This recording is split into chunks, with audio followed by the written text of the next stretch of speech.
into the warehouse now. So this is the old store one. So this is where you put the first ever pallets that came onto the site here all those years ago. Yeah, obviously all this was open, right? Different doors style now and what they are then, right? So that was store one.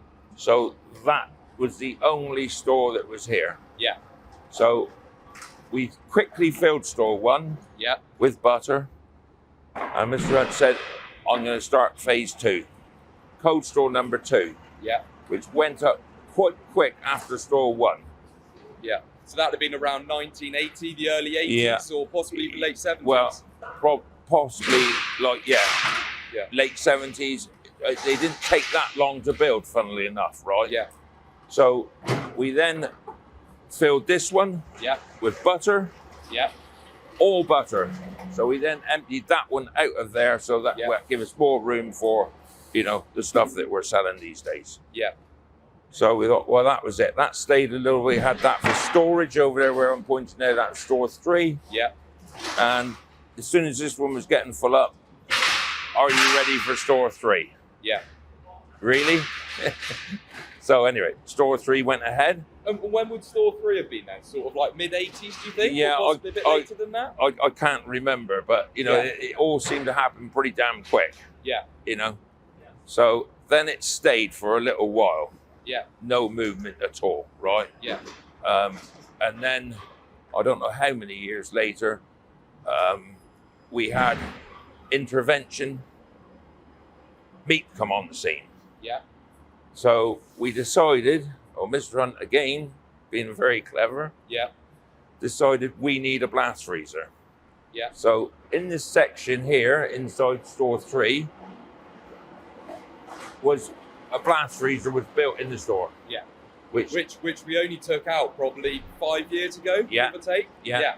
So we then started doing meat. So meat would come up from chard or any other cutting plant. Basically, it would come in here probably 7 o'clock at night. Then what we had to do then was unload the lorry. We had to restack it all with pallets in between for the air to get through it. Yeah. Right? Take it in the blast freezer. You stay in there a couple of days, you know, and then we take it all out, stack it on the pallets, and put it into the racks. Yeah. So we had this then and intervention butter. Yeah. So store 3 was then getting full. Yeah. So you can guess what's going to happen next. Store 4 was born.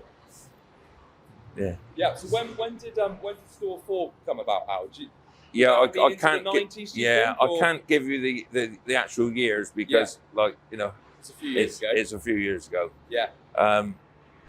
We had no ramps. Yeah. No ramps here at all. Everything was loaded at the front there. Yeah. And the total tonnage on a Arctic these then days was 16 pallets, 16 ton. Yeah. Used to come on there flatbeds. Yeah. With sheets chucked over it, and everything was roped. Yeah. And everything was forklift off 1 pallet at a time. Yeah. So this setup stayed quite similar. So when I started working in the warehouse in 2007, we had the 4 stores, didn't we? The 2 middle ones were really public cold store, frozen with the meat, etc., etc. And this at the time was the ice cream store, and the first store would have been for food service and retail frozen food, wasn't it? Yeah. Yeah. So these stores wasn't racked straight away. Yeah. Right. We had part racking. Part stores were part racked. Yeah. So these were just basically colossal stores with butter stacked 4 to 5 high. Yeah. And you know that's how we stored it. Yeah. Minimal gangways and through whatever. Yeah. You know. And how would Mr. Hunt get you to move all of the product around? He'd offer you a few bottles of brandy and make you work all weekend, or how did it work? When we had to change store 1 around, we had it the wrong way round. Right? Yeah.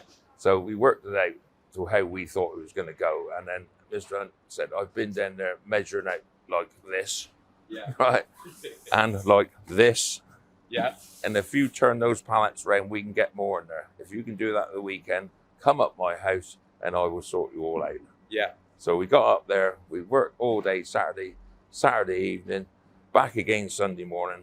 Yeah. Went up Sunday tea time, knocked the door, come in. We've done it, Mr. Hunt. Have you really? Yeah. That's as far as I'm going on that one.